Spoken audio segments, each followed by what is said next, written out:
Live from Fargo and serving you on TV, online, and on the go. This is Valley News Live at 6. There's an old saying, no pain, no gain. And when it comes to road work, drivers aren't always willing to go along without a complaint or two. Just an hour ago, crews shut down a stretch of highly traveled road. That's Cheyenne Street in West Fargo, from 32nd Avenue to 40th Avenue West. Valley News Team's crime and safety reporter Bailey Hurley has been keeping an eye on the recent closure and joins us live now. Bailey, how's the traffic flow? Mike, Andrea, this intersection on 40th Avenue here was a big concern for a lot of drivers in this area. However, I've been out here for about an hour and a half now, and I have yet to see any major delays, any slowed traffic, or even any long lines of traffic. So I would say first day is so far so good. However, the big question that remains is, will this stretch of road stay open? And that's something that the City Commission is voting on next Monday. However, this intersection, I'm told, will be done and back fully up and operating regardless of that vote on June 15th. Reporting live in West Fargo, Bailey Hurley, Valley News Live. All right, thanks, Bailey. Not too far away from there, crews continue to work on a stretch of 52nd Avenue South in Fargo, further putting pressure on traffic flow in that area. With Cheyenne Street closed from 32nd to 40th Avenue, traffic is now detoured to 9th Street West, a road that has 3 West Fargo elementary schools on it. West Fargo police say that they are going to increase their presence on 9th Street West until school is over to help the flow of traffic in the morning and as school gets out. We're actually encouraging more people to actually have their children walk or take bikes to school to try to reduce the traffic flow in the area, which will make it easier for everybody as they're trying to get to work in their commute.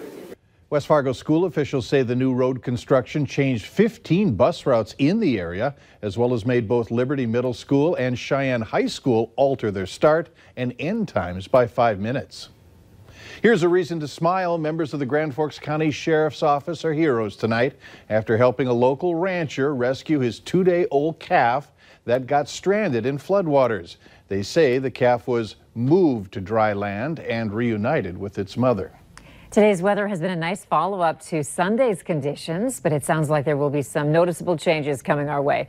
Let's start with what will be happening tonight, though. Hutch? Thanks so much, Andrea. We are seeing our Red River cresting as we speak in the FM area. 35.04 feet, the highest I've seen throughout the day, and we expect it to gradually recede as we go through the work week.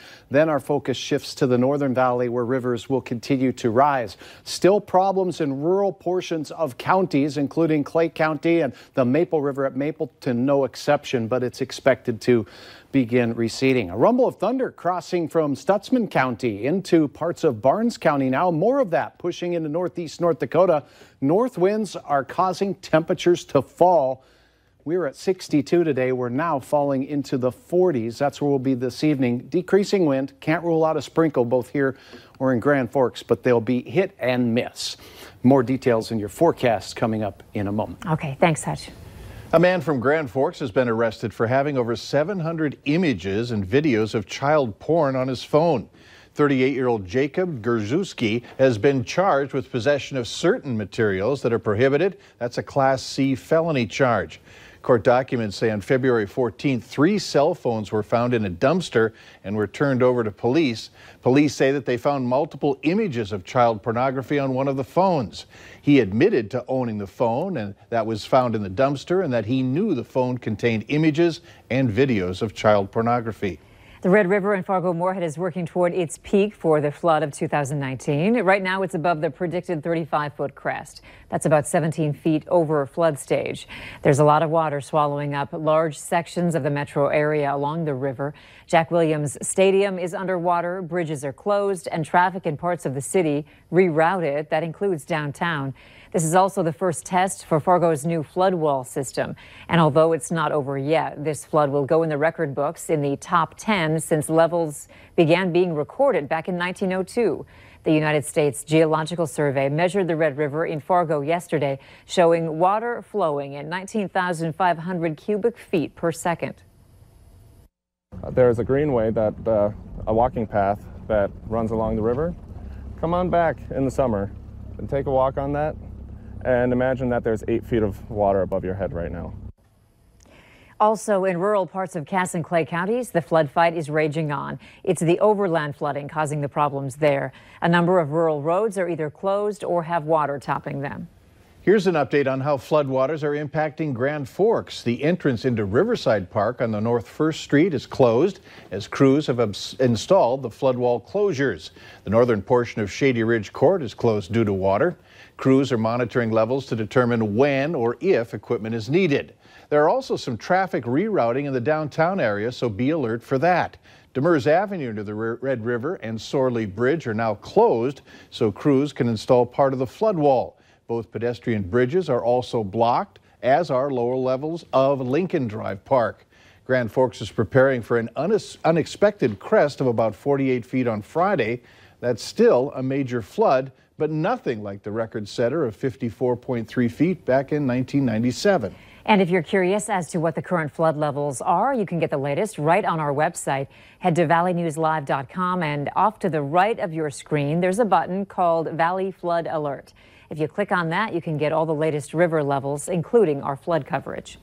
Someone came up to a Fargo garage over the weekend and left a not-so-nice present. It was captured on camera. The homeowner's daughter-in-law says her husband went to visit his parents and found someone had defecated on the garage door. The footage shows a man coming across the street to the home. The family is wondering if they were targeted for some reason. If he had to go to the bathroom that bad, why wouldn't you choose the dumpster or behind the tree where nobody could see you?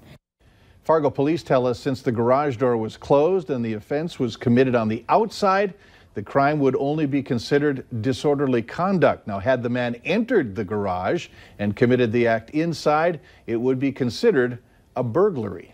A Fargo man is now in jail after he allegedly assaulted hospital staff and threatened their lives on Sunday.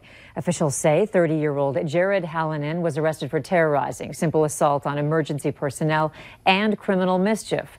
Court documents state Hallinan threatened staff at the Essentia Health emergency room, saying he would snap their necks. Documents state he punched staff in the face and kicked them. 3 personnel in the ER were assaulted. Hallinan also allegedly caused $30,000 to $40,000 in damages. Once officers arrived on scene, they tased him and then arrested him. Valley News Live's chief national political analyst, Greta Van Susteren, will launch a new weekly show called Full Court Press. Gray Television, the owner of Valley News Live, announced the new program today.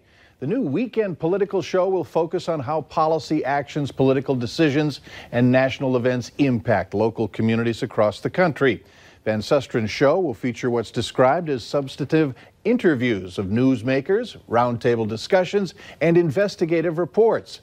Van Susteren is a veteran of CNN, MSNBC, and Fox News Channel, and is now bringing her no-nonsense approach to local television. I see the show being is putting politicians in the hot seat essentially, and I'm just gonna ask blunt questions, get information for the viewers. You know, viewers are smart. I don't care what their life experiences are, they are smart. My job is to get them facts, to challenge guests, and to provoke a robust debate which also challenges all of us to think. Full Court Press begins this September right here on KVLY.